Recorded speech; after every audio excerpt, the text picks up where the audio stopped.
sellega on muidugi jah. nii. äh, tere hommikust kõigile, tundub, et see Black Friday tegi oma laastamistöö vist ka webinaris, et 120 kirjapannust tuleb 40 vist läheb kohale, kuigi ai teema on hästi huvitav ja huvipakkuv, aga ma loodan, et siis ülejäänud inimesed saavad järgi vaadata, kes täna liituda ei saanud, aga räägimegi siis ai mõjust teie poe kasutajakogemusele ja müügitulemustele, et ma annangi kohe Margus ja Raimo sõna teile, saate ise ennast natukene tutvustada ja teemat ja kui kellelgi mis iganes küsimusi tekib, siis julgelt kirjutage chati ja Raimo jääb sellel silma peal ja lubasid härrad võtta siin vahele veel ka küsimusi. vaatan, aga olge lahked, sõna ongi teil. ma vaatan, kas ma saan ainult oma selle chati, kuna mul on siin see, praegu ma loodan, et sa saad seda jälgida, sest mul on tegelikult siin see PowerPointi 3 akent siin lahti, et ma ei näe neid hästi. et okei. aga alustame, et tere kõigile tulemast, et saame võib-olla lühidalt tuttavaks ka. kui, kui meil on nüüd esimene technical difficulty juba. võid ka uuesti panna ei share ja lähe, hakkas liikuma, kõik ah, hästi. mm -hmm. et mina siis Margus ja Opuse tegevjuht, et olen siis e-kanalite ja e-poodide ehitamisega päris pikalt tegelenud, et olnud Opuses algusest peale ja loodan, et saan täna teile midagi põnevat jagada. tere ka minu poolt. Mina Raimo ja Uptime'i tehnoloogiajuht ametinimetuselt, aga siin sellepärast, et mind huvitab selgelt liiga palju asju ja siis, kui huvitab palju asju, siis kõik ütlevad, et oh, kuule, ma pole kuulnudki, tule räägin, et noh, nii ma siia jälle sattusin. jah, et kuna Opus kuulub siis Uptime Grupi ossa ja aastast 2021, siis jah, täna kaasasime Raimo ka siia, kes on palju suurema võib-olla sellise teadmiste pagasiga ai osas kui mina, aga mul on oma vaade asjadele, mida mina tahan täna jagada. nii, aga kuna see nimekiri, mida me täna räägime, oli ka üleval, aga siis korrada veel siit teist läbi. et eesmärk olekski sellist võib-olla natukene teistsugust vaadet anda teile selle ai ja kogu selle info kohta, mis seda nii palju liigub edasi-tagasi, et proovida selgitada võib-olla seda telgitagust, et kuidas see kõik kokku töötab, et sellest palju räägitakse, me küll teame palju chat idest, aga mida see võib-olla selline kogu terviksüsteem endast kujutab. nii, aga siis ai kui müügikanal.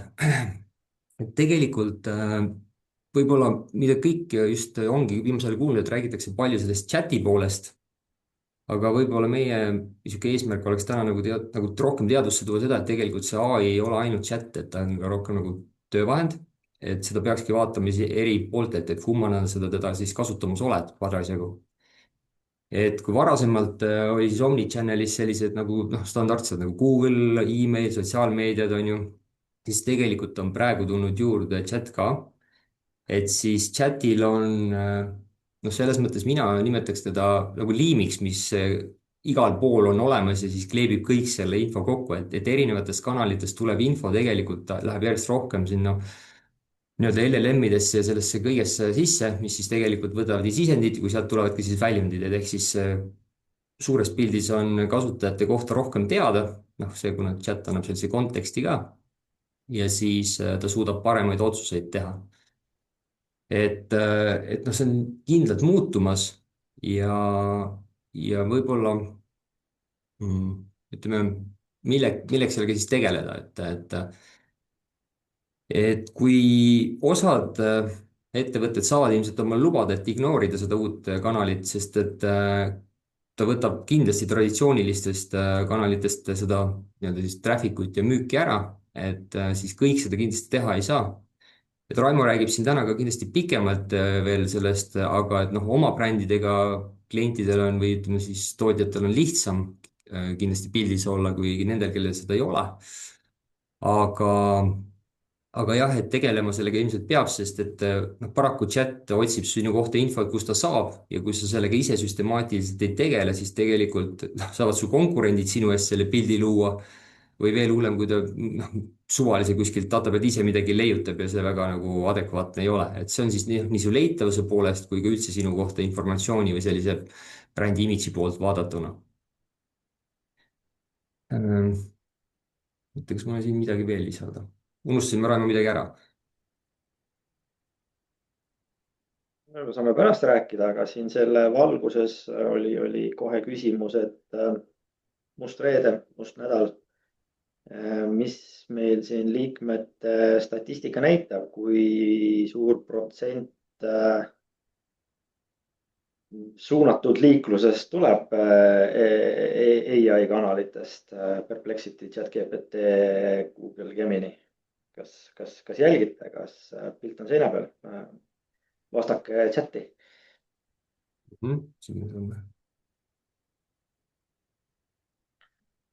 Aga lähme siis edasi. Okei. Sõna sulle, Raimo. Et eks see teema siin natukene sel hetkel, kui me selle mõtlesime, et võiks sellest asjast rääkida, ei olnud mõnda featuuri veel väljas, mis andis meile täna võimaluse võib-olla veidi süvati ja pikemalt rääkida, aga kõhutunne oli vist õige, et peaks sellest valdkonnast rääkima, sest vahepeal on juhtunud põhimõtteliselt 2 asja või 3 asja, et ChatGPT on tulnud shopping mode'iga välja kõikidele turgudele. Ja tegelikult Google ka, aga hetkel US only. Et mõlemad nagu otsingu või kanalid on keskendunud e-kommertsile, et kas see nüüd tähendab head või halba, eks aeg näitab, aga ma arvan, et me saame siin lihtsalt selle praegu välja tuua ja mõelda, mida see tähendab ja mis sellega seoses me peaksime ette võtma. Pane korraks järgmine slaid, et leidsin ka ühe uurimuse selle peale, et mis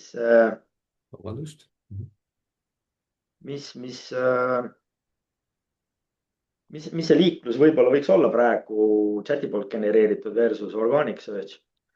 Ja tegu on siis 24 juuni kuni 25 juuni vahemikuga. Ja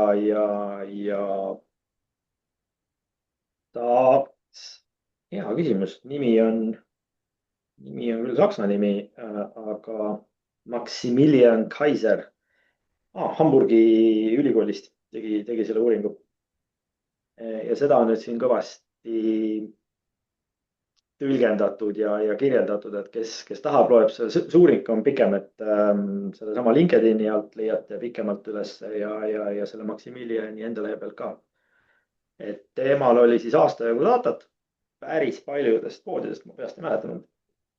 Ja tema hetkel tõi välja, et orgaanilisel otsingul on selgelt ikkagi suurem conversion rate. Aga teistpidi on ta parem kui paid social juba praegu. Et see on päris huvitav, et mind väga huvitaks, kas seal taga olid ka rohkem nagu Euroopa poode või USA poode. Et ma arvan, et ostukäitumistes on vähem. Aga teistpidi, mida ta näitab, kui ta juba on parem kui paid social, siis miski toimub. Ja nüüd sõltuvalt nüüd, kes kuidas seda analüüsi tõlgendab. Mõni arvab, et võib-olla nii hull ei olegi. Ja ChatGPT ikkagi ei söö kogu Google'i otsingut ära ja tegelikult pole hullu. Samas kui ajavahemikku vaadata, siis sel hetkel ei olnud väljas veel Gemini AI search'i. Et need teemad on siin tulnud suhteliselt paari kuu peale, et tegelikult sama analüüsi aasta pärast oleks päris huvitav vaadata, kus Google on nüüd väga teadlikult push inud oma AI answer eid. Ja sealt kaudu, kas ja kui palju siis jõuab veel orgaanilist liiklust poodidesse ja mis selle ostuharjumus saab olema. Mina ei tea. Ma lihtsalt mõtlen, et need on teemad, mida peaks arutama ja teistpidi siis hakkama mõtlema, et kui see nii on, kas ja mida me peaksime oma e-poodidel teistmoodi tegema. Et ja mis võimalused meil üldse on. Ja mis selles kontekstis võib-olla tahaks nagu nüüd rõhutada, ongi see, et kui teie poele või teie saidile see otsingu ja chati otsingu just liiklus on oluline, siis sellele sisu tootmine ja sisu näitamine on erinev kui Google'i SEO rankingus kõrgele saamiseks sisu tootmine. See on üks niisugune põhiline asi, millele tuleb mõelda. Pane võib järgmine slaid. Ta räägib ka vist sellest sisu, sellest veel pärast juurde ka vist, eks, et mis täpsemalt. Ja. Et kui loomupärane niisugune vanasti otsing oli hästi märksõnapõhine, et sa juba pidid kasutama sõnu, mida see toode sisaldas. Et sa rohkem või vähem otsisid toodet või toote kirjeldust. Siis nüüd chati tingimustes ikkagi sa kirjeldad olukorda, mida sa tahad lahendada. Ja sa ootad, et keegi nagu vihjaks, mis toodet või mis lahendust mulle pakutakse. Ja see eeldab selle toodenga nagu teistmoodi kirjeldatud, et sul on seda sisu, mis sellisele otsingule või sellisele, inglise keeles on sõna intent, ma eesti keeles paremat vastet ei leidnud kui kavatsus. Et mul on nagu soov või kavatsus, et tegelikult sisu tuleb toota nagu kavatsusele vastamise formaadis. Hetkel on AI väga tubli ja üritab meeleheitlikult seda ise välja mõelda. Et võib-olla siin nagu demona korraks, kas järgmine oli Kapten, mis öeldis või? Ta vist oli veel edasi. Okei, las ta ole siis. Et pärast näitan demo ka selle pealt väikselt, et kuidas seda nagu teha saab, aga kui su saidi sisu vastab rohkem sellele kavatsusele ja kirjeldabki, kuidas sellistes kavatsusolukordades peaks käituma, millele mõtlema, millele tähelepanu juhtima, siis AI, kasutan sõna AI, aga tegelikult chatboxide vastused on natukene kallutatud eelistama nende arvates inimeste kirjutatud artikleid ja arvustusi ja kokkuvõtteid. Et kui mu kavatsus on leida endale hea maastiku jalgratas ja ma ütlen, et mida ma peaks valima, siis ta tõstab kõrgemale selle saidi ja selle sisu, kus keegi on kirjutanud, millele ma peaksin tähelepanu pöörama, milliste mudelite vahel valima ja kunas mis sobib. Et see on nagu päris huvitav. Seal on palju keerulisi ka ja ega nad, ma arvan, et ise ka ei tea, mida ta üles tõstab ja mis alustel. Aga minu kogemus on see, et kui ma otsin kas teenusepakkujat või toodet, siis ma leian pigem üles kirjelduse, kus ma olen võimeline üles leidma, et ta tegelikult on selle suures osas kokku pannud kellegi comparison artikli pealt või kellegi nagu päriselu mingi kogemusloo pealt ja ta seda näitab hea meelega. Kui ta nüüd ei leia sihukest asja, siis ta hakkab leiutama. Ja leiutamisel on see häda, et siis ta vahest mõtleb ka mingit lolluse välja ja valetab. Sama asi on see, et kui nüüd teie saidi sisu AI poolt ära indekseeritakse, siis kui ta leiab sealt juba sihukest kavatsusele lahendust leidva sisu, siis ta näitab seda üks ühele välja, tõstab teie sisu kõrgemale, et alati nüüd juba ka viitab, kus ta selle sai, see on nagu tore. Kui ei, siis ta on loominguline ja vahest paneb pihta, vahest ei pane pihta. Et lühike kokkuvõte. Tootekirjeldus on küll oluline, aga veel olulisem on kirjeldus mis tingimustel ja kuidas mul võiks seda toodet vaja minna. Õnneks on jällegi tegu AI-ga. ai-d saab kasutada seda tüüpi sisu tekitamiseks. allpool jõuame selleni eraldi. paistab, on väike kahtlus, et tegelikult Google'i otsing jällegi hakkab võib-olla veidi liigset ai sisu sisaldavaid saite karistama. hetkel veel ei tee ta seda vist. ja selle taustal ikka, kui ma mõtlengi, et nagu millist, ma ei tea, maastiku jalgratast ma osta tahan või kust ma seda osta tahan, siis tegelikult ai kujundab erinevalt otsingus, kus tal on keyword density ja traffic ja seal oli mingi loogika oli nagu taga. kujundab brändi taha oma arvamuse sellest brändist. võib-olla koos tundmisega sind, et mida sina võiksid ühest teisest brändist või poest arvama, et mis on nagu erinev, et kui Google oli, võisime vaielda, mis järjekorda ta seda pani, aga ta oli suhteliselt nagu steriilne, anonüümne, ta ei omanud arvamust. siis ai-l on karakter, iseloom. ta suhtleb sinuga vormis ja keeles, mis ta arvab, et sulle meeldib. et sa seal kauem oleksid.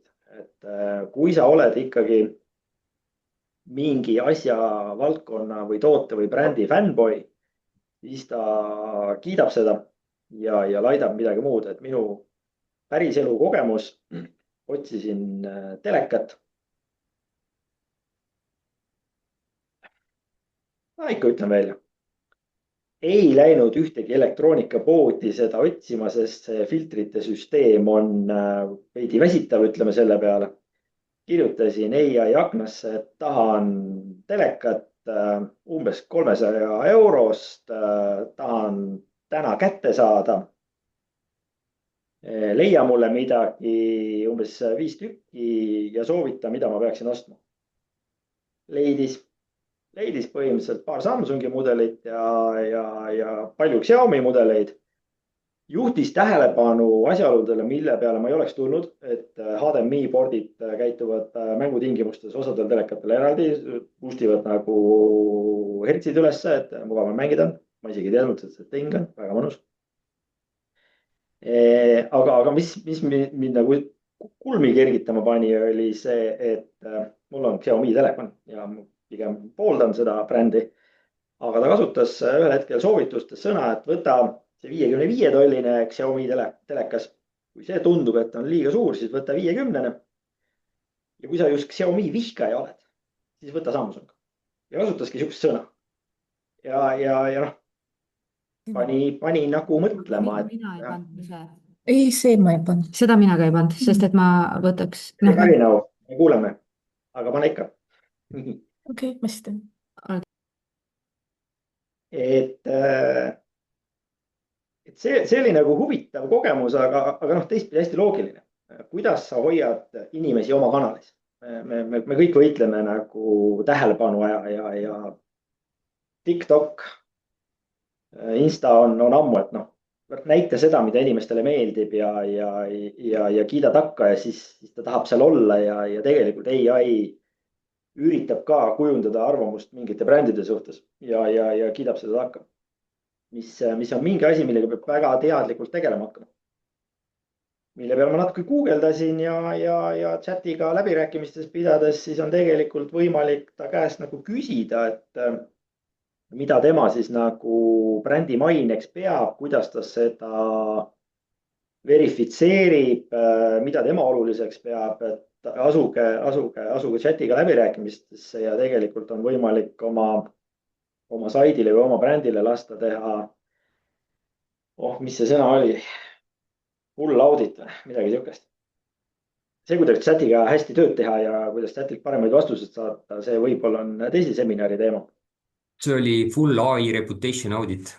jah, aga mitte lihtsalt sihukest asja küsida, et tegelikult peab chatile ennem natuke konteksti üles soojendama. et kui chatiga hästi tööd teha, siis kõigepealt tuleb chati käest piltlikult öeldes küsida, mis oleks chatiga jaoks olulised asjad reputatsiooni seisukoha pealt, kuidas ma seda parandada saaksin. ja selle konteksti taustalt tal alles küsida, et nüüd seda eelnevat infot omades tee minu brändile nagu audit ja anna mulle nagu põhjalik tagasiside, mis sa sellest arvad ja mida ma tegema peaks. kui sa ta käest lihtsalt küsid, tee mu brändile nagu audit, siis sa saad siukse lihtsa vastuse, aga kui sa ennem oled talle endal käskinud põhimõtteliselt to-do listi ette teha, siis ta teeb selgelt parema auditi ja seal oli täitsa huvitavat lugemist, et jällegi igasugused foorumid saavad kõrgeid punkte, igasugused kaebused saavad kõvasti miinust, aga täpsustus üle, et ülioluline on kaebustele vastata avalikult ja lükata ümber. Täiesti tavalises chat GPT aknas. Küsimus, kas ma teen seda mingis erilises AI mode'is või deep search'is või, et see, ma ei tea, nende mudelid, need mudelid tuleb, viimasel korraks kaldume kõrvale, need mudelid tuleb kiiremini, kui sa suudad nagu peas jälgida, mis mudel milleks sobib ja chat GPT oma aknas valib viimasel ajal ise juba. Kui vastus ei meeldi, siis sa ütled talle, kuule, see nüüd küll polnud piisavalt hea, mõtle tugevamini või käitud midagi sellist. Aga põhisaladus heas vastuses tähendab ikkagi natuke lasta tal läbi mõelda, millele tuleks tähelepanu pöörata ja mida tema ise nagu oluliseks peab, ennem kui ta seda auditit teeb, et ta pildiks endale selle konteksti. Et see on nagu oluline, sest kui inimesed hakkavad küsima chati käest, et tahaksin nunnut käekotti, siis mida ta vastab? Mida ta sinu saidilt selle asja kohta teab? Miks ta peaks arvama, et sinu sait millegi poolest on teistest nagu parem? Sellele tuleb täiesti teadlikult selles kontekstis nüüd mõtlema hakata ja seda sisu sellisel kujul tekitama ja chati otsingutele kättesaadavaks tegemine ja arusaadavaks tegemine, mis on natukene eraldi nagu teema, allpool veidi jõuame. Et AI mõjud mainile ongi see, et tal on arvamus ja ta kroolib selle kokku ja kui sa ise seda sisu ja arvamust teadlikult ei tekita interneti avarustesse, siis ta tekitab selle ise. Et lähme edasi.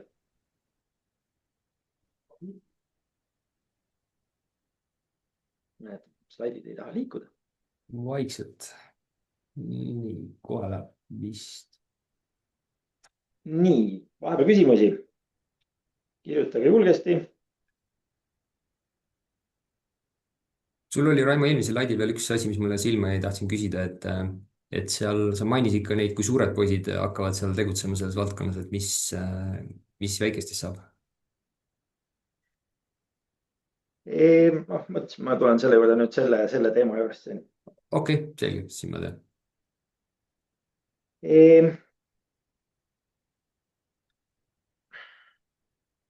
Jah, kui sa selle juba küsisid, siis mina nagu see chati ostutraffic ja see, et mis see nagu üldse tähendab ja mis see nagu brändidele tähendab, on hea küsimus. Aga üks on kindel, 2 kõige suuremat kasutajaskonda omavad chat GPT, OpenAI firmana taga ja Google. Mõlemad on viimase paari kuu jooksul teinud oma chati spetsiaalse shopping mode'i. Ehk kui sa otsid seal chati mode'is midagi, mille peale ta tuvastab otsingu kavatsuse, siis ta tegelikult switchib ka natukene oma UI ringi. Mina küsin siit chatist tagasi, kui palju on inimesi shopping mode'i chat GPT-l katsetanud. Google'i on keerulisem katsetada, sa pead VPN-iga ennast USA-sse liigutama. Et see näitab mõlema ettevõtte väga teadlikku soovi sealt turult, mida muud kui raha teenida. Ja mida see nagu tähendab, et selle taustal tegelikult ChatGPT praegu on küll niisugune shopping mode, kus ta näitab nagu võrreldavaid tooteid ja võib-olla enne, kui ta nagu otsima läheb, küsib su käest veel paar lisaküsimust. Tuvastades ostukavatsuse, siis Euroopas küsib kohe, kas sa eelistad nagu tarneaega või hinda, kas ma ei tea, antud juhul spordiriideid otsisid, siis mis spordiala sa eelistad ja mingisugused lisaküsimused, et ta pildib endale natuke seda konteksti. Ja siis läheb laia maailma otsima ja no mina ütlen, et need poed ja need, kelle info on chatile ilusamini ja paremini kättesaadavalt, saavad kindlasti eelise. Nende tooteid näidatakse paremini välja, kui see hind on sealt näha, kui see toode on kirjeldus näha, pilt on näha. Et need, kelle sisu ei ole chatile sobivale kujule väänatud ja indekseeritav, siis jäävad sealt otsingust välja. Kas see nüüd on hea või halb, selle üle otsustab ajalugu. Aga väga selgelt 2 suurt sinna turule lähevad ja mingi koguse liikluse poodidest ära võtavad ja tegelikult nad suunavad ju liikluse siis kohe selle konkreetse toote kirjelduse vormile või toote ostu vormile või sinna, et ka kauplejatena peab mõtlema, kuhu see inimene nüüd siis satub, kui ta seal chati toote peale klikib, kas see on see vaade, mida ta seal näha tahab, see on see info, mida ta seal näha tahab, kui chat on talle seal midagi taustale kirjeldanud juba.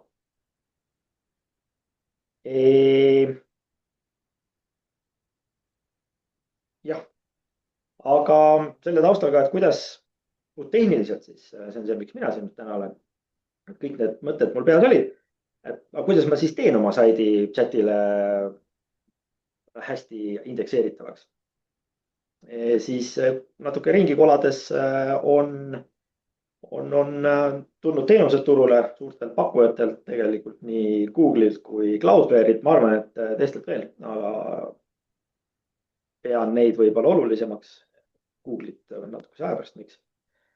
Ja kui vanasti 6 kuud tagasi tempo liigub selliselt, et see on ise ka tehtav, et sa võtad selle sisu, vektoriseerid ära, salvestad oma vektorandmebaasi maha ja siis jagad selle kuidagi laiali, saad oma otsingu sellise chati põhise teha, teised, nad tulid su kodulehe peale, üritasid HTML-i ära vektoriseerida ja seda näidata, et sai ka teha.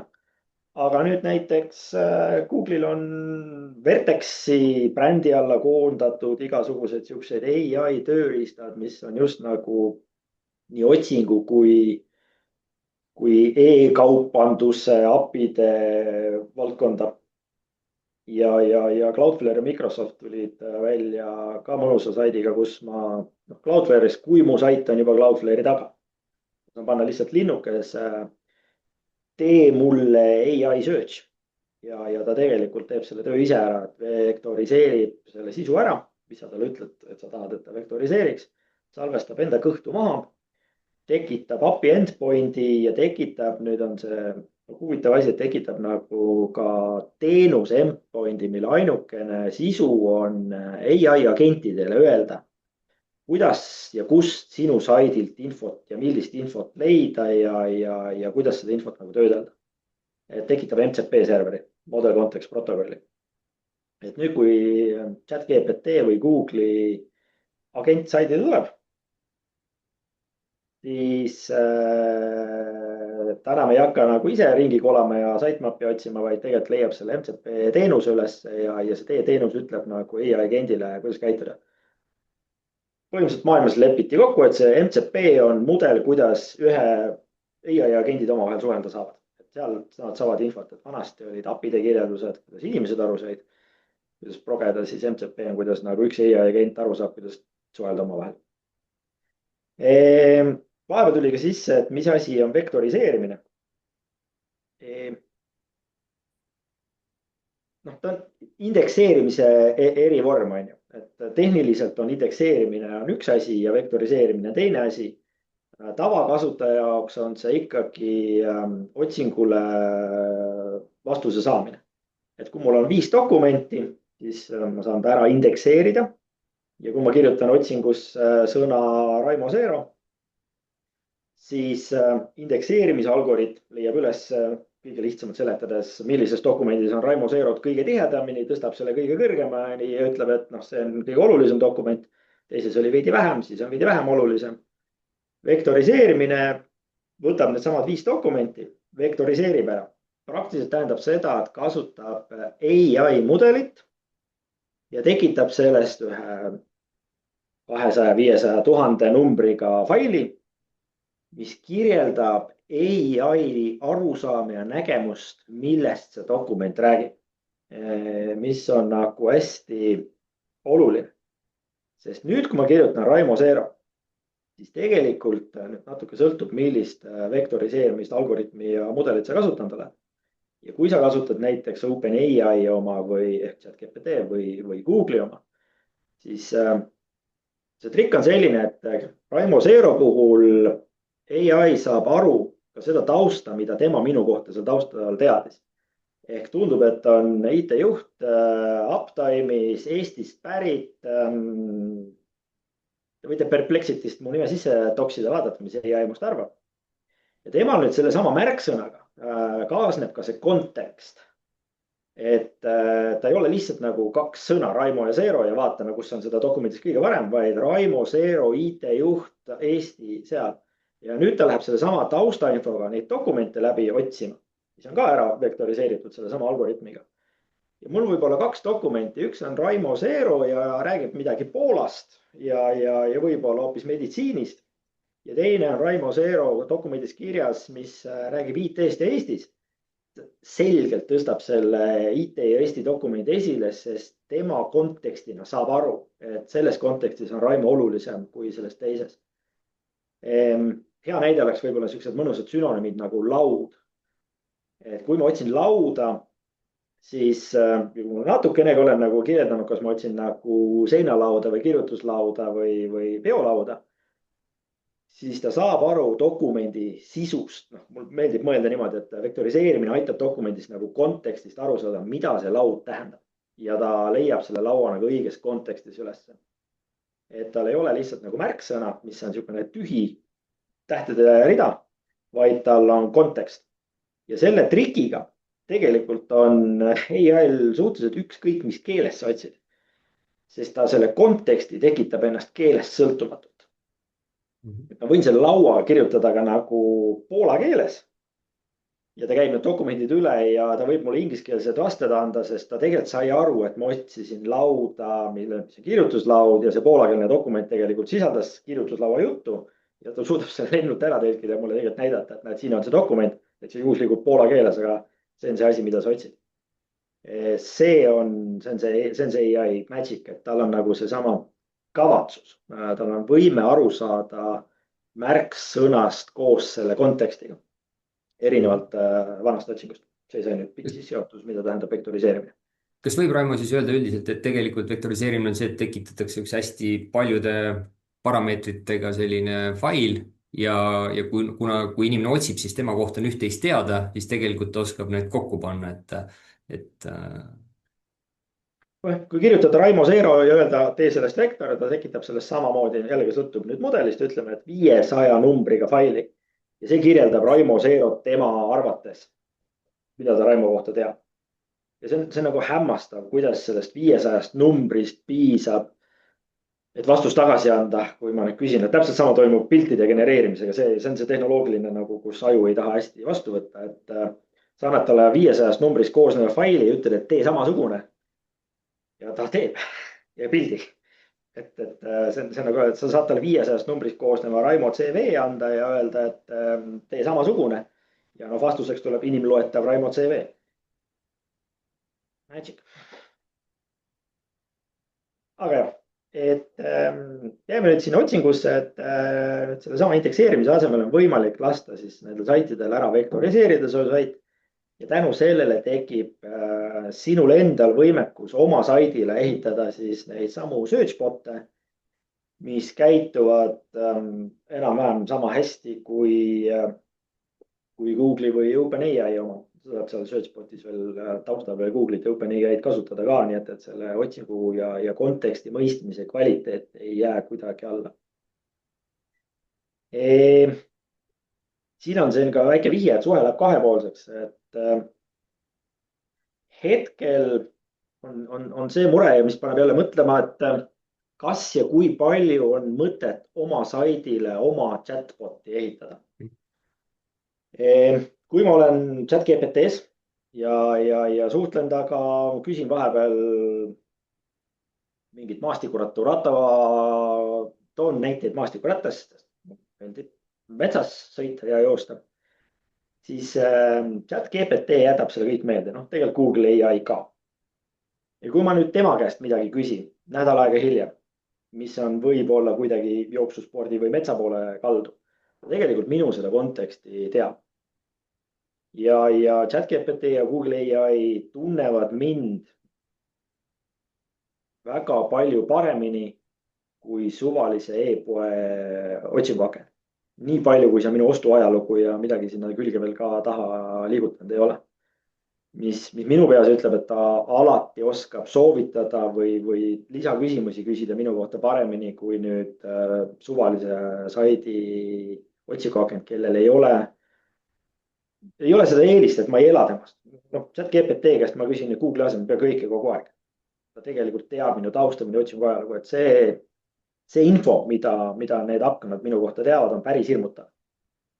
ma ei ole selle pärast mures, see on anonüümsel kujul ja ei ole nagu väga midagi varjata ka.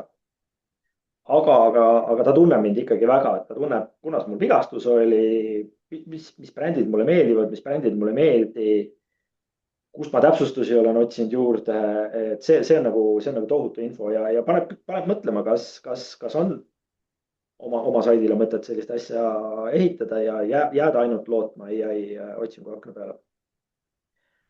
aga väike hüpotees ja lootus on, et ühel hetkel see suhe läheb nagu kahepoolseks, et sama palju nagu meie tahaksime teada saada või e-kauplejana tahaks teada saada Raimo profiili ja Raimo eelistusi chat GPT käest.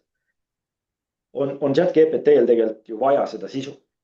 et see on niisugune sümbioosne suhe, et chat GPT ei saa näidata mulle tootesoovitusi ja kirjeldusi, kui me ei anna seda infot talle. ja noh, näha on, et uudisteturul on see juba üle käinud, et kõik suured uudisteagentuurid teevad lepinguid ja ai firmad maksavad neile selle sisu eest. ma ei ole nii kindel, et meil nii hästi läheb, et nad e-poodidele hakkavad maksma. aga mu lootus on, et nad hakkavad nagu kasutaja profiili infot või mingi eelistuste infot tagasi peegeldama. või midagi sellist, natuke nagu Google Analytics teeb.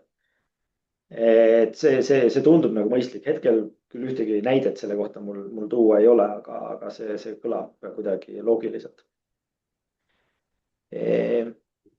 nii, aga selle taustal, et siin see Cloudflare'i ai, et järgmine slaid vist oli üks demo või? siis mõtlesin, mis me siin ikka õppida, katsetan ära, võtsin Uptime'i kodulehekülje ja proovisin talle siis ehitada ai, paneme järgmise peale, vaatame selle demo üle. sa tahad siia vist veel tagasi tulla ka pärast või? võib-olla, vaatame. okei. ma panen selle demo siis käima, vaatame korra ära, siis Raimo räägib juurde. ai, ma klikkasin ikka vale selle nupu peale, ilmselt. täpsemalt. põhimõtteliselt Uptime'i saidile tegin otsingu, kuhu ma panin sisse, mis on parim firma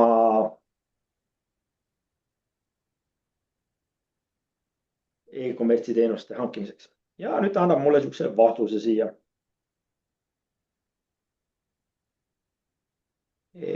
mis on huvitav selle puhul, et ega meil ei ole ju kodulehe peal kirjeldust, et mis firma on parim e-kommertsi lahenduste juurutamiseks. ta tegi oma parima ja mõtles selle välja. mis huvitav nüanss on see, et ma siia tegelikult neid otsingumootoreid, kui sa nüüd iseenda saidile teed, sa saad neid nagu häälestada, sa saad neile iseloomu anda ja sa saad neile vihjata. sa saab öelda, kui palju ta piirdub infoga, mis on Uptime'i lehe peal, kui palju ta võib juurde mõelda avalikust taustast, mis ta teab. ja eks ma olen siin taustal ka natukene öelnud, et lihtsustades, kui sa vastad, kiida Uptime'i, kindlasti pane alati jalusesse kontakt, kellega ühendust võtta ja kui vähegi võimalik, too välja referentsid, mida me teinud oleme. ja mis on nagu tore selle asja juures, kuna see ai programmeerimine ongi tegelikult ai-ga rääkimine. et see on nüüd midagi, mida kahjuks või õnneks peavad tegema needsamad saidi omanikud ja toote omanikud ja brändi omanikud. et mida nad tahavad, et ai vastaks ja kuidas. Nad peavad ai-le ütlema seda lihtsalt niimoodi täitsa vabas tekstilises vormis. siin taustal on üks tekstifail, kus ma saan kirjutada. kui keegi otsib midagi sellist, siis pööra sellele tähelepanu, kui midagi sellist, siis sellele ja ta võtab seda niimoodi keskpärase täiskasvanu ulatuses arvesse, vahetevahel ei kuula sind, vahest kuulab ja püüab vastata sellest lähtuvalt, et see siin ta on ja selle konkreetse lahenduse ülespanek ongi, kuna kasutame siin Cloudflare'i teenust, lülitasime selle featuuri sisse. Tund aega hiljem oli tal sisu ära vektoriseeritud. API-d olid olemas, sellesama väga inetu kasti andis ta ka minu poolt juba snippetina ette, et ma pidin selle lihtsalt õigesse kohta kopeerima.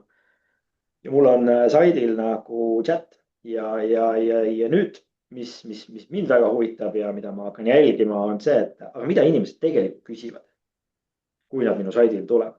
See, mida mina võib-olla küsiksin, ei ole see, mida inimesed küsivad, et me siin oma majasiseses demos juba tuli välja, et noh, mina panin mingi tehnoloogilisi märksõnu ja vaatasin, mida ta vastab. Eero Margus küsisid kohe, on ju, et millele tähelepanu pöörata, kui e-commerce'i saiti juurutada ja mingid siuksed küsimused tulid hoopis. Ja noh, vastus oli niisugune keskpärase kvaliteediga, sest kui isegi tehnoloogilistele märksõnadele me olime sisu tootnud, siis kindlasti me ei olnud sisu tootnud sellele, mida tähele panna, kuidas e-commerce'i juurutada või millele, ma ei tea, mille alusel valida e-commerce'i teenusepakkujat. Ja no siis ta luuletas siia midagi välja. Paar korda soovitas ka konkurenti.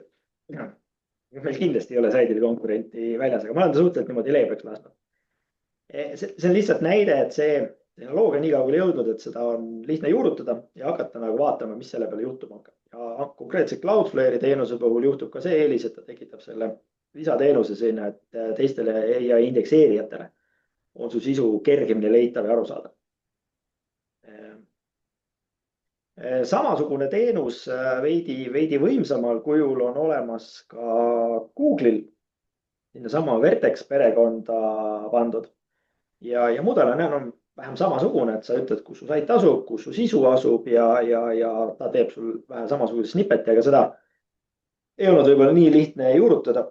Et selle demo käigus ma seda sinna peale ei pannud, aga temal on teistpidi võimsam see mootor, et millistel tingimustel ma tahan, et AI agent hakkaks kuidas käituma. Tal on niisugune kastikestega board, kus ma saan hakata kirjeldama, et kui kavatsus on jõulukingitus, siis käitu niimoodi, kui kavatsus on spordiasjad, käitu naamoodi.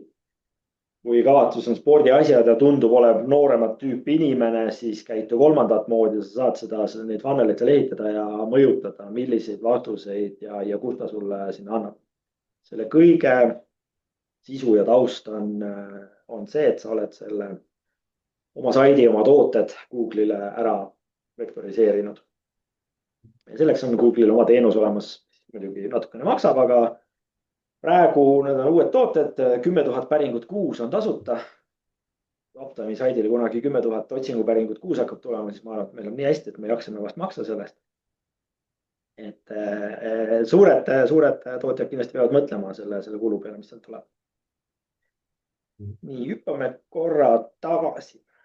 jah, võib-olla enda poolt veel nii palju, et tõesti, et see on ka meile väga huvitav olnud, et just see, et meil ju tegelikult seda sisu ei ole nendele, et me tegelikult laseme otsingul ise vastata nendele asjadele, millel me ei jõuaks seda sisu genereerida. Ja ei oskakski võib-olla, sest me ei tea, mida kasutajad otsivad, et see on nagu suur ees ja teistpidi, samas me saame, nagu Raimo mainis, just seda kohandada seda otsingu, kui inimene otsib mingisugust mõtet, et ta ei otsi mingit infokildu, siis tegelikult me saame tulemust ju nagu kohandada, et näita talle ikkagi mingeid linke, kontakte, et see on nagu just selle nagu väärtus. Võib-olla, mida ma rõhutaks veel üle. Ma lähen korra tagasi siis. Siia. Aga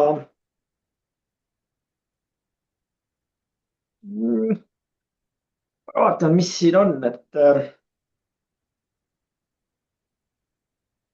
kas AI otsingu peale mängida, kas AI on su sõber ja AI traffic või vaenlane ja millist kuvandit endast AI-le kujundada, et see on midagi, millega tuleb nagu mõelda, et rõhutatakse, et nagu mitmeid eri brände müüvad poed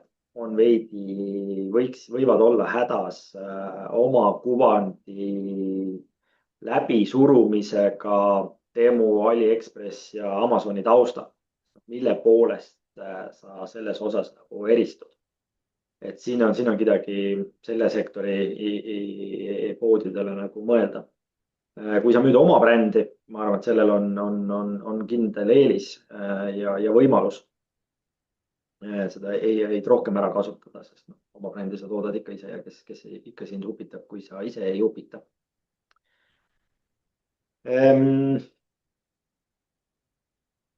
Väike siin märksõna veel oli seesama ChatGPT ja Google on tõstnud selle kasutajate ootus chati osas hästi kõrgelt. Et kui sa nüüd oma saidile oma chatboti hakkad ehitama ja see käitub kuidagi, nagu nad tavaliselt ise ehitatud chatbotid käituvad, saad palju feimi sotsiaalmeedias ja suurt ei midagi. Inimeste ootused sellele on kogu aeg võrdluses ChatGPT aknaga ja oskustega. Et see on midagi, mida tuleb nagu arvestada. Teistpidi on võimalus, kui sa ei suuda seal soovituses või muudes vastates nagu konkureerida, on võimalik seda chati akent ära kasutada nagu tööriistana, kus on teda nagu päris hea seadistada tegema mingi konkreetseid asju. Ja võib-olla viska see Google'i videodemo üles ja ma vaatan kella ka, et räägimegi selle nagu ära. Oleme sellega kõik vaatamist. Saade käib siit.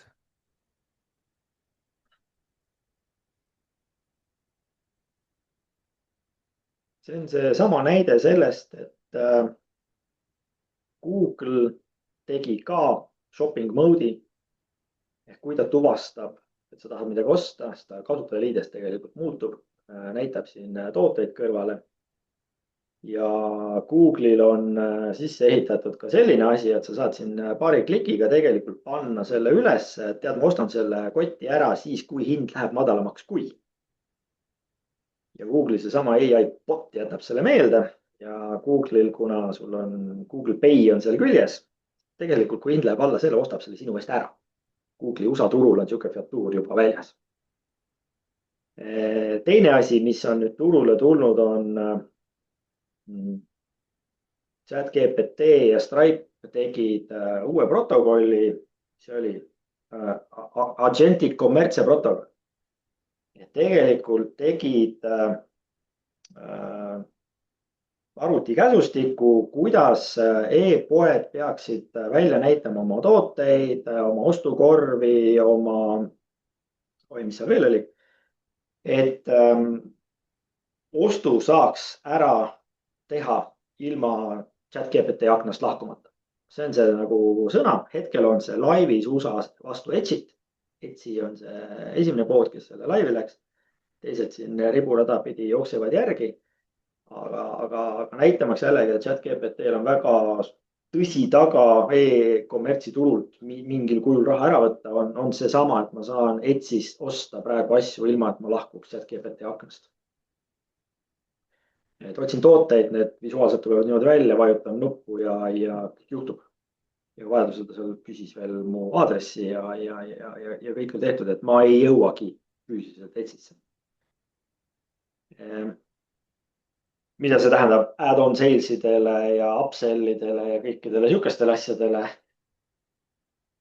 Aga selline võimekus on tulemas ja ma arvan, et mõnele on see väga ebameeldiv ja mõni saaks seda ära kasutada oma poele selle võimekuse loos ja seda siis nende AI agentidele välja publitseerides, et ka sinu poest saaks osta asju ilma, et sa kas Google'i või ChatGPT aknast lahkuks.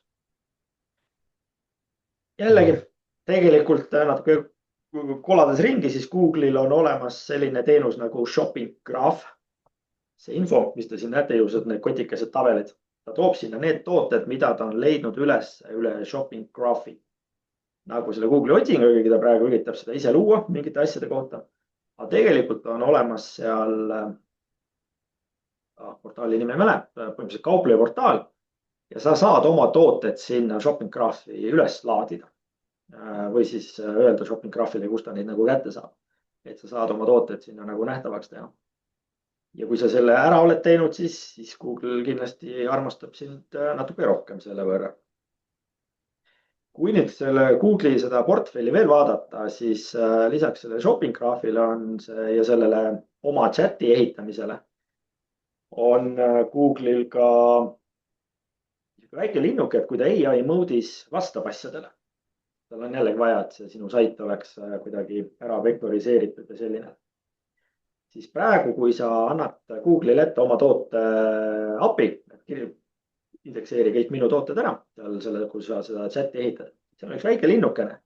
kas Google tohib seda andmebaasi, mida sa nüüd tekitasid, kasutada oma ai otsingus või mitte? minul on küsimus e-poodnikuna, miks ma ei peaks seda tahtma? ma saan aru, et kui ma teen oma firma sisest dokumentatsiooni otsingut, ma panen linnukesega no, minu jaoks only. aga sa saad selle sinna panna ja noh, praktiliselt tähendab see seda, et sa oled hoolitsenud selle eest, et kogu info, mida sina tahad, et Google'i ai teaks, on Google'ile kuldkandikul ette antud kasutamaks. et ei ole seda, et kas ta sai kätte või mis sa sai kätte. Google'il on see kõhus olemas.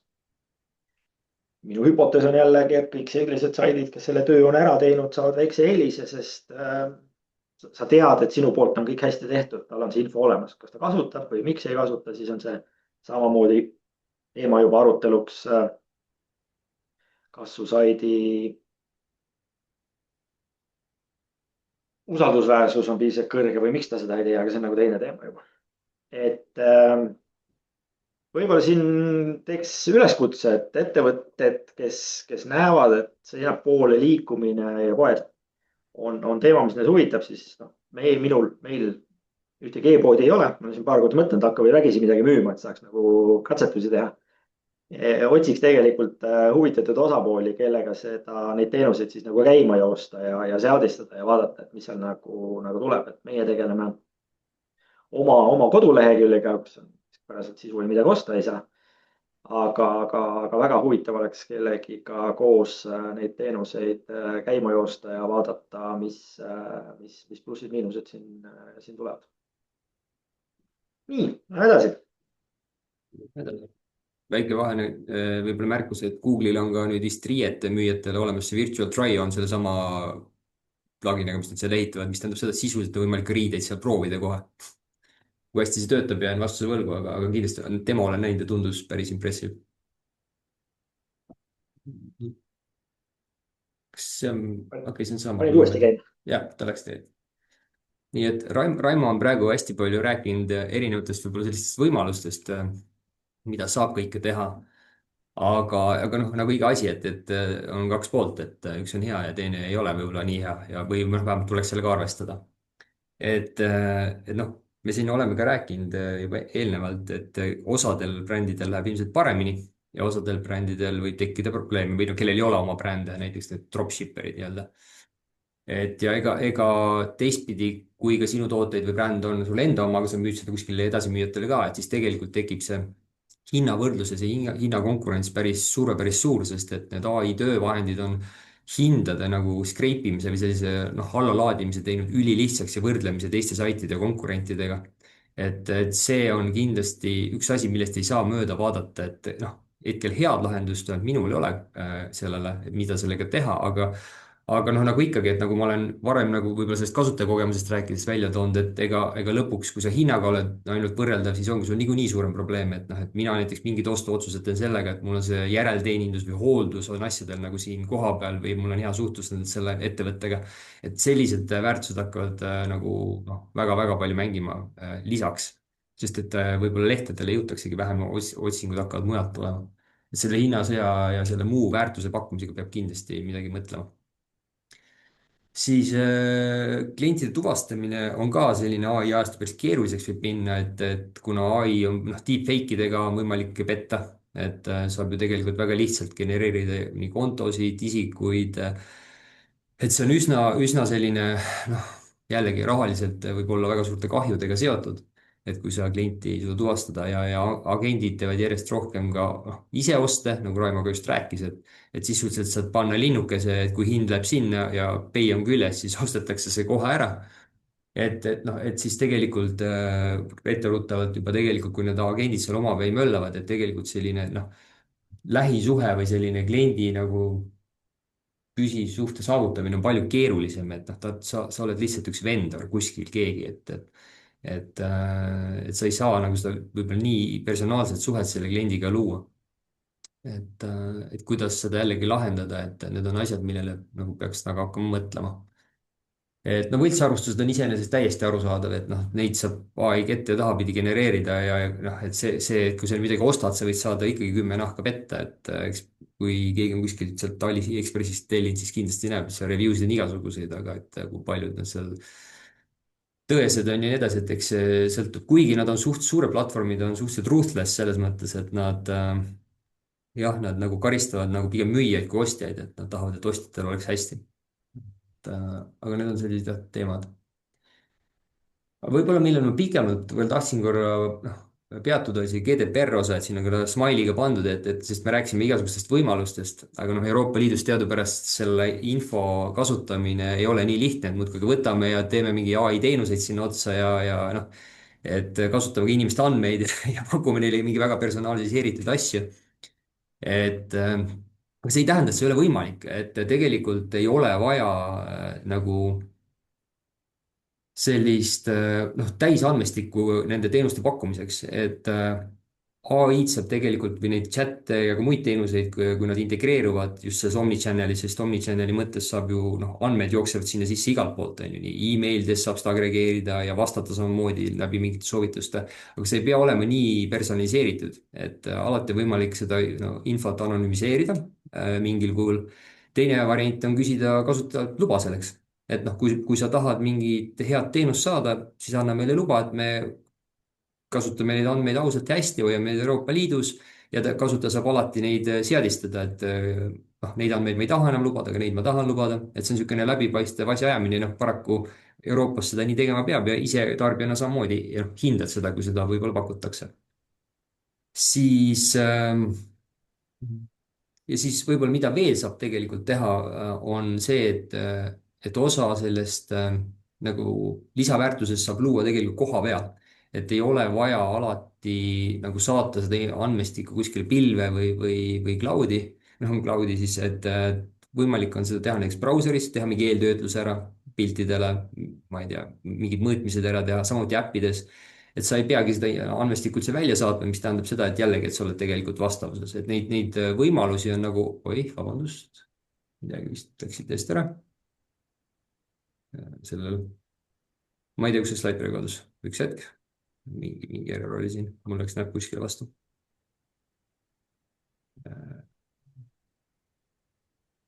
Ma panen ta korraks uuesti käima see slaidi, ma ei tea, mis temaga juhtus. Aga ma kuna see oli ka tegelikult viimane punkt, et siis ma lõpetan ära, ma vaatan, kas ma selle slaidi kohe leian ka üles, miks ta ei tule praegu ette. Te ei näe mind vist, eks? Okei. Näeme, aga slaidi ei näe. Ma proovin korra share imist äkki uuesti alustada korraks, et ma olin tegelikult suhteliselt lõpu lähedal juba, et siin ei olnud väga palju rääkida. Nagu ikka. Tavaliselt on need tehnilised absurd alguses, aga tundub, et meil on täna lõpus. Miks ma ei saa seda? Ma saan sharing'it ka uuesti alustada. Seda otsid siis? Ja mul oli see aken lihtsalt siin eest ära kuidagi.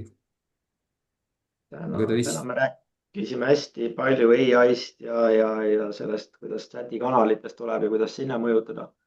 Aga muidugi palju lihtsam ja vähem võib-olla imelik olukordi tekitavad on neid samu AI-de kasutamine mingite nagu support rollides, et minu tarne vaatamine, mingi asja tagastamine, et tegelikult need botid on ka valmis tehtud, kus sa saad lasta inimesel ennast ära tuvastada, sisse logida ja selle peale näidata siis selle inimese tellimisi või mingeid muid staatusi. sama aknast. See eeldab seda, et ta tuleb küll sinu saidi chatbot'i peale. Aga noh, siin on ju mõte, et võib-olla niisugune üldine otsing, üldine võrdlus, et jätta suurtele tegijatele ja oma otsingule teha justkui nagu virtuaalsed tööriistad, kus inimesed saavad väga konkreetseid asju tänu chatile teha. Ma küsin, kas see slaid tuli nähtav? Hästi. Okay. Aga meie poolt on praegu kõik. Et aitäh teile kuulamast, et kas teil on veel midagi, mingi küsimusi, mõtteid, tahate midagi veel arutada?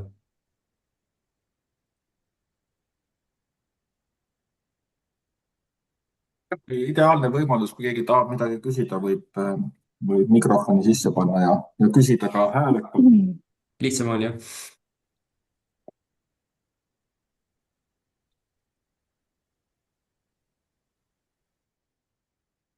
No võib-olla siis veel keegi kogub ennast, aga igal juhul meil on veel natukene ka aega. Aitäh teile. Päris palju oli niisuguseid huvitavaid mõtteid, et Raimo, see, mis sa alguses näitasid, et 53% äkki oli mingi reit suurem chatis kui äkki ta oli sotsiaalmeedias. Võib see nii palju olla selle kasuks nüüd või?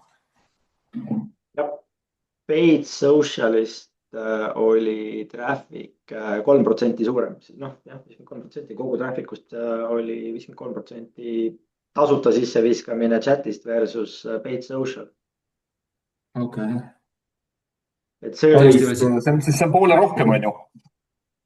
Seal kõik kommentaatorid olid keskpäraselt üllatunud selle üle. Tehke järeldus, et paid socialist ei ole seda maksmist väärt. Aga mis oleks teie soovitused nüüd e-poodidele ja kuulajatele, et mida peaks nii-öelda piltlikult öeldes homme tegema AI teemadel, et millest alustama või millele rohkem tähelepanu panema? Või mida sina, Raimo, sa ütlesid, mis on väga hea üleskutse ja kihvt, et sa ütlesid, ma sain aru, et kui kellelgi on tahet koostööd teha, võib sinu poole pöörduda, et kuna teil e-poodi endal ei ole, olete täitsa huvitatud midagi koos aitama teha või näha mingit AI töötamist, aga mis oleks teie soovitused e-poodidele, et mida peaks homme tegema? Või mida teie teeksite? Ma võib-olla alustan, et Raimo, sa saad natuke veel koguda ja mõelda, et eks see sõltub ka e-poodide suurusest ja nagu ikka investeerimisvõimekusest, et on ju väga palju platvorme, mis on võimelised juba seda kõike andmestiku agregeerima erinevatest kanalitest ja seda välja saatma, aga nendel on oma hinnalipik, aga väiksematel poodidel kindlasti on need punktid, mida välja tõime, et hakata selle sisuhaldusega tegelema, mõtlema selle peale, kuidas see brand awareness teha, et need on olulised punktid ja mis võib-olla ei vajagi nii palju algust, tehnoloogilist teadmist, kui rohkem sellist natuke lugemist ja ettevõtlikkust, et seda teha. Mingi hetk võib-olla on ka nagu arenduspartnerit vaja. Aga et need on erinevad suunad, kust alustada võib-olla eri suurustel e-commerce platvormidel. Ma arvan jah, et oma klientuuri ja soove ja niši tundes tuleb otsustada, kas AI on su sõber või vaenlane või sul on sellest täitsa ükskõik. Ja sellest lähtuvalt siis nagu edasi minna, et ma ise mõtlen välja mingeid asju, kus kindlasti AI tohutut väärtust pakub. Autovaruosad. AI-l on suurepärane võime minu keerulise kirjeldamise peale väntvõlli kohta aru saada toodenumbriga 00372, mille toote nimetus on minu jaoks täiesti arusaamatu, ongi tegelikult seesama asi, mida ma tahtsin. Et jällegi seesama, tal on kontekstivõimet tegelikult aru, mida ma tahan. Ja see, et ta sul toote nimekirjas üleval on mingi täiesti teise nimega, teda ei sega. Aga lõpuks ongi sama see intent, see kavatsus. Mis on see kavatsus ja see asi, mille pärast inimesed peaksid sinu teksti vastust nägema ja mille pärast nad peaksid sinu poodi sattuma.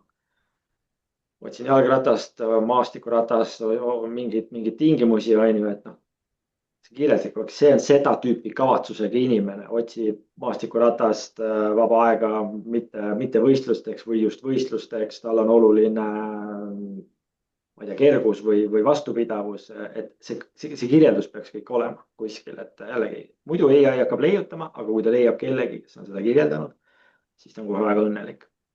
Et jah, et tootefeatuurid on küll olulised, aga tegelikult seesama intent, sest ta oskaks seda vastust jälle kirjeldada, seda tüüpi sisu on kindlasti ja noh, ja see on, mis see sinu saidi puhul on. Et seda tuleb mõelda ja järgmine asi, sõltub suurusest keerukusest, et esimene samm ära teha, hakata ise vaatama, et kui ma selle ai otsingu sinna külge panen või noh, juba praegu, mida need chat'id sinu poe kohta nagu annavad. Et ja sellest lähtuvalt siis nagu järgmise samme astuma. Et ahah, ta praegu näitab mind ainult nendel tingimustel, ta minu kohta leiab siuksed vastused, okei, mul on vaja mingit siukest sisu. Mul on vaja siukest sisu minu enda lehel, et noh, me siin ise panime tähele, et see mudel, kuidas meil praegu sait on üleval, on toodete, teenuste kirjeldused ja siis on kontaktid. Tegelikult chat väga tahaks, et teenuse kirjelduse juures oleks sealsamas tekstis sees ka need inimesed, kes sellest vastutavad, mitte eraldi kontaktilehel ei ole viidatud, et Raimo vastutab nagu SharePointi ja tarkvaraarenduse eest. Siis on ta raskem kokku panna, kui see on sellesama asja ühes plokis, siis ta teab, et need asjad käivad samas kontekstis. Ja juba siin, ma ei tea, kas Patrick jõudis valmis, aga meil ai-le pakutav sisu, sealt ai indekseeritav asi, saab veidi teistsugust lehestruktuuri omama kui see, mida inimene vaatab. Et me teades, kuidas ai natukene töötab, me teame, et toote kirjeldusel me paneme need asjad ka kaasa, siis on tal see kõik seal küljes piltlikult öeldes seoses jalgrattaga ma panen ka minu südast lõhestavad lood sellest, miks see jalgratas nii hea oli just selles situatsioonis. Mitte ei hoia neid kahes eraldi artiklis, ka ai-le sisse söödes. Siis ta oskab seda nagu kokku viia, et selliseid tegevusi tuleb tegema hakata, kuna tegu on ikkagi minu jaoks üli uue valdkonna, uue asjaga, mis väga kiiresti nagu areneb, siis niisugune põhimõttelised otsused on võib-olla olulisemad ja väikseid samme teha, sest seesama võimekus midagi saavutada iga kuuga tuleb niivõrd palju lihtsamini. Oma chatboti ehitamine aasta aega tagasi versus oma chatboti ehitamine täna, see tehnoloogiline asi, mis antakse lihtsalt tööriistakast, mis kätte antakse, on niivõrd palju parem. Ehk võib-olla väga pikalt, väga tehniliselt ette ei investeeriks. Seda ütlesin praegu tarkvaraarendusfirma. Sest tegelikult ka iga kuu tuleb välja midagi, mis annab sihukest võimekust, mida varem ei olnud. Sa just sisuloomet mainisid, et tegelikult ju noh, nii ongi, et inimesed näevad vähem teksti või teistsugust content'i kui ai tööriistad. Jah. Ja kui vaadata ka suuri rahvusvahelisi e-poode, mida me aeg-ajalt monitoorime just kas või sellise tehnoloogia kasutuse poole pealt, rõiva või elektroonika müüjad, kas või sama see Zalando ja suured rahvusvahelised ka elektroonika ja muud müüjad, et tegelikult neil on ikkagi päris jõhkralt ai-d kasutusel juba, et nii kui sa lehele lähed, kuvatakse juba sulle, et mida sarnase ostukäitumisega inimesed on kasutanud, otsingud on hästi ai põhiseks tehtud, eks ju, et proovi midagi selga või vaata, kuidas see diivan sul kodus passib ja kõik muud sellised või tuleb, ma ei tea, Halloween, et vaata, millised riided sulle sobiksid Halloweeni puhul selga, on ju, et noh, ja nad ise räägivad ka ja on nende välja tulnud ka vestlustest, et nagu kordades on tagastused vähendanud, ostuhuvi inimestel suurenenud, et noh, kõik see, et mulle tundub ka, et täna ikkagi tarbija tahab selles mõttes niisugust vahetut kohalolu e-poes, et see e-pood nii-öelda elaks, eks ju, et ta suhtleks sinuga läbi otsingu ja ai ja noh, ega chat'id samamoodi tegelikult, et see, et siin on kontakt, et kirjutaja vastame 3 tööpäeva jooksul, et noh, see on ikka väga eilne päev, eks ju, et keegi ei taha seda, et tahate ikkagi kohe nii-öelda Raimole öelda midagi ja suhelda, et mitte meili kirjutada, et seda küll, et päris palju oli selliseid huvitavaid mõtteid, mis tegelikult välja tõid täna, millele tasuks tähelepanu pöörata ja kust alustada. Et ma loodan, et kõik said mingisuguseid mõtteid. Edasi minna. Need näited, kus ma nagu tõin selle sama Aptemile, selle lisamine ja Google'i asjad, nad ei ole sellised aastatepikkused tehnoloogilised investeeringud, need on tegelikult olemasolevate teenuste juurutamine oma poe kontekstis, mis on selgelt lihtsam kui see proovi selga ise välja arendamine. Aga kuna ta nüüd on teenusena turul olemas, maksad päringu pealt ja kõik. Ainuke asi võib-olla, mida mitte teha, on jah, et mitte katkist chati panna, sest inimeste ootused on sellised, et kui sa sinna paned mingi asja, mis ei tööta või annab jaburaid vastuseid, siis see pettumine on hästi kiire ja väga suur. Et parem siis juba tegeleda muude oluliste teemadega, kas või selle sisuloome ja brändi pildimisega seal ai-s ja muude vahenditega. aga et katkist chati ei taha väga keegi näha enam. Vaatasin eile õhtul ühte Läti e-poodi, kus ma olen varem ka tellinud elektroonikavidinaid, päris kallid.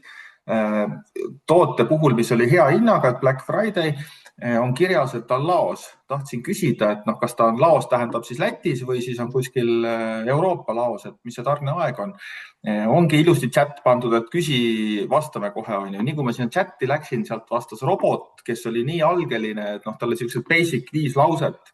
Ja täpselt, kusjuures Margus, see oli mul déjà vu tunne praegust ja mis ma tegin, ma selles mõttes pettusin selles, et see tundus, et seal taga ei ole kedagi ja ma ei ostnud sealt ja läksin hoopis mujale vaatama, et sellisest, võib-olla see e-pood tahtis head, eks ju, et meil on ja paneme mingi chati, aga ma tegelikult arvan sama, et selliseid poolikuid asju ja mitte töötavaid asju ei tasu külge panna, et siis parem ära pane seda chati üldse, et kui ta on selline algeline robot, kes lihtsalt vastab sulle 5 stampvastust ja siis läheb lolliks nii-öelda, et see pigem ma lihtsalt minge metsa ja panin kinni ja läksin hoopis mujalt ostma. Et see valikuid on lihtsalt e-kanalites ju nii palju, kus sa saad samasuguse toote kuskilt mujalt. Nii et täitsa nõus. Seda võib ka kasutada vahel tööriistana, et ta ei pea alati olemegi siis võib-olla nagu nõuandjad rollis, et vahel nagu võib-olla tagastuste teema või lihtsalt ütlebki sulle mingisuguseid neid delivery tingimusi, et siis ta on nagu teises rollis töövahend on ju. Et nii-öelda, aga jah, kui sa paned ta reaalselt müüma või mingi vastuseid andma kliendile, et nagu ostu toetama, siis seal võiks ta ikkagi töötada nagu pigem hästi. Teie arust päris äge tegelikult, et müügi- ja tagastustingimused näiteks ja tarnetingimused on nii-öelda robotina lahendatud, et tahad teada, kuidas tagastada, siis kirjuta küsimusi ja seda vastab. See on ka täitsa põnev. jah, see RMA teema on päris kuum, et seda saab tegelikult ka nagu efektiivsust tõsta just, et jälle samamoodi, et sa võid ka pakkuda mingi asendustooteid võib-olla, kui sul on midagi kogemata üle müüdud või et see on hästi lai valdkond, seda võib nagu päris pikalt minna. Ja siis vaata, muidu ma tahan midagi tagastada ja mind huvitabki see, et ma ei ole tootega rahul või ta ei sobi, eks ju, et tahaks tagastada, aga kui seal chat mulle vastab, et okei, sa tahad tagastada, saad niimoodi tagastada, aga mis sulle ei sobi, on ju, natukene või suurus või et äkki ma teen sulle lisasoodustuse, ikkagi jätad endale või vahet või pakun sulle mingit muud asendustoodet, et tegelikult sealt võid võib-olla päris suure protsendi lisamüügiks tagastuse hoopis pöörata, on ju. Absoluutselt, et täitsa põnev. Ja, no nii, kas rohkem küsimusi ei teki? Mul on üks küsimus, tere. Väga tore. Et praegu on AI tööriistad veel kõik on ju arengujärgus, tasuta või siis üldse on ju hea hinnaga.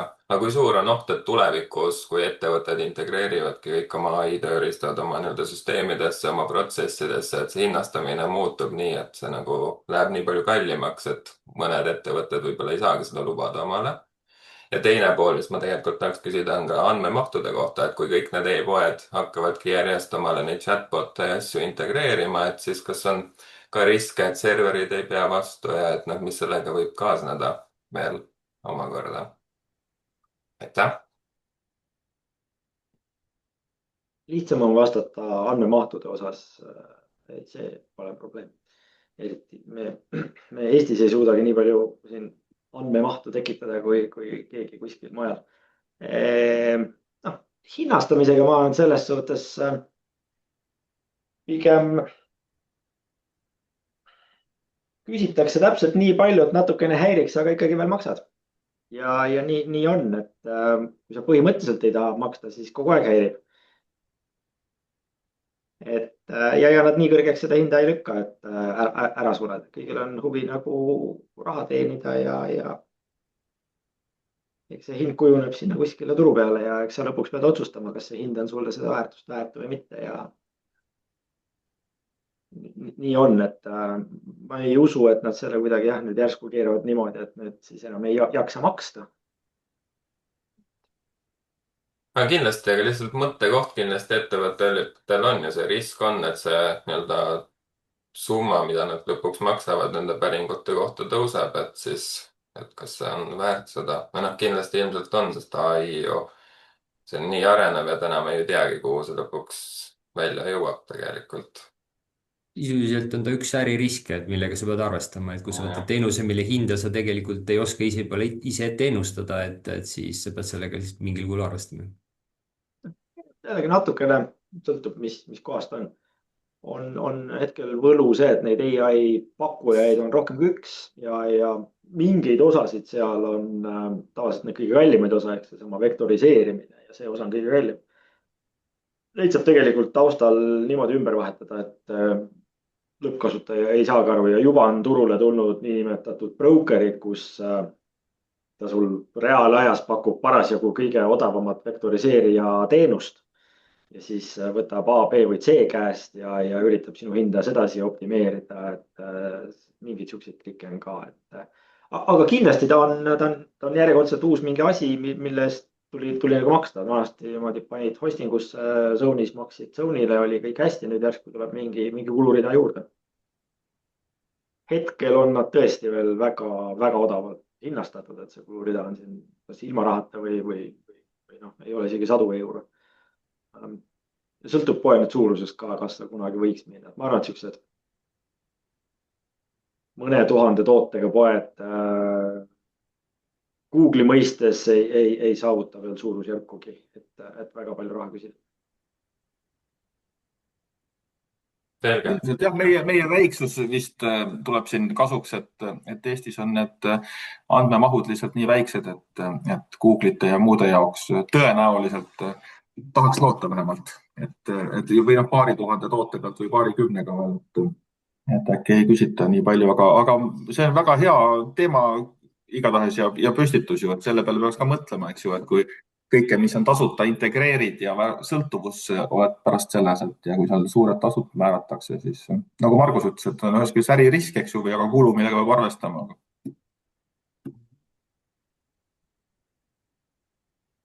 Soovib keegi veel midagi lisada või küsida või kommenteerida omalt poolt? Raimo, sain ma õigesti aru, et sinuga võib ühendust võtta, kui keegi tahab Uptime'iga koos midagi proovida? Võib Margusega ka ühendust võtta, et ega me istume kõrvaltubades. Täna juhuslikult mina Tartus ja tema Tallinnas. Aga muidu me oleme mõlemad Tallinnas. Ja mõlemad selles suhtes need teemad võib meiega nagu ühendust võtta ja kui kellelgi on nagu mõte midagi proovida või juba konkreetsem nägemus, siis see on see valdkond, kus meil on hetkel huvi üleval ja iseendale probleeme sa suudad ainult väga väikses koguses välja mõelda, et tegelikult on sellist nagu päris case'i vaja, kus saaks nagu vaadata, et mis juhtub ja mis saab, et võib-olla see suvi ka, iga suvi me oleme teinud ka siukseid kämpe, kus me võtame 3-4 tudengit sisse ja proovime mingi siukse tehnoloogilise väga uue asja peal midagi ära lahendada mõnele ettevõttele, kes meil siuke mõnus hea probleemi sisse söödab. Et siukseid asju me nagu täitsa teeme. Ühesõnaga, keegi võib teile väljakutset pakkuda ja kui see tundub põnev, siis äkki võtate selle ette lahendamiseks. Või saime tagasi peegeldada, et praegusel meil teadaolevate tööriistadega võib-olla ei ole mõtet. Või oot, väga huvitav, ootab. Okay. Igal juhul aitäh teile